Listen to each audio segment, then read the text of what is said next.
অশান্তির কারণে বাংলাদেশে ৫,০০০-এর বেশি দুর্গাপূজা বন্ধ হয়ে গেছে। এবার বাঙালির সব থেকে বড় পূজা দুর্গাপূজা করা নিয়ে অনিশ্চয়তা চলছে বাংলাদেশে। গত বছর বেশ কিছু দুর্গা মণ্ডপে হামলা চালানো হয়েছিল। ইস্কন মন্দিরের পুজোতেও হামলা হয়েছিল। কড়া ব্যবস্থা নিয়েছিল হাসিনা সরকার। বর্তমানে পরিস্থিতি পাল্টে গেছে। ওখানে প্রতিদিন সংখ্যালঘুদের উপর হামলা হচ্ছে। ভারত সরকার উদ্বিগ্ন এই ঘটনায়।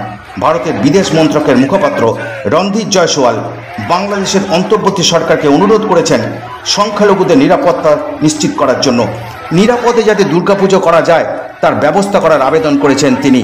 তবে বহু জায়গায় বাংলাদেশ পুলিশ ও বাংলাদেশ সেনা দুর্গা মণ্ডপে মোতায়েন করা হয়েছে বলে খবর।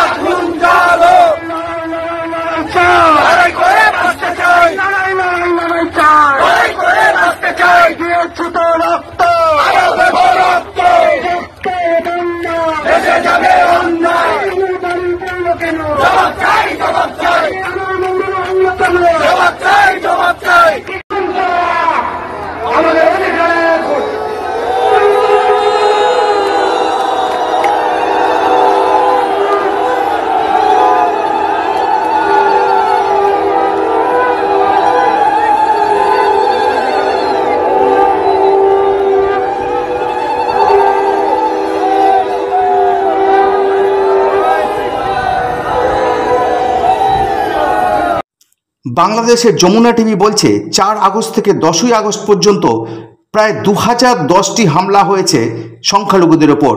আর বিএনপি নেতা মির্জা ফখরুল বলছেন সবই মিথ্যা, এটা পরিকল্পিতভাবে চক্রান্ত করা হচ্ছে। কেন্দ্র করে সহযোগকে কেন্দ্র করে আপনারা লক্ষ্য করেছেন যে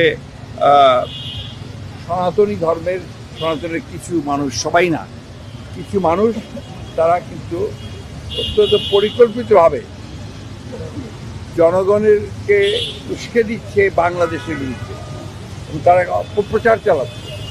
একটা যে হিন্দু কমিউনিটির উপরে এখানে অত্যাচার হচ্ছে, নির্যাতন হচ্ছে, এই ধরনের কথাবার্তা তারা বলতে যাচ্ছে, যেটা সর্বৈম এটা মিথ্যা। আমরা সবাই জানে, এটা আপনারা দেখছেন করছে। এটা হচ্ছে একটা সুদূর পরিকল্পনা তাদের, যে বাংলাদেশে আপনার মাইনরিটিকে নির্যাতন করা হচ্ছে, বাংলাদেশের বিরুদ্ধে এটা একটা ষড়যন্ত্র বলে আমরা মনে করি।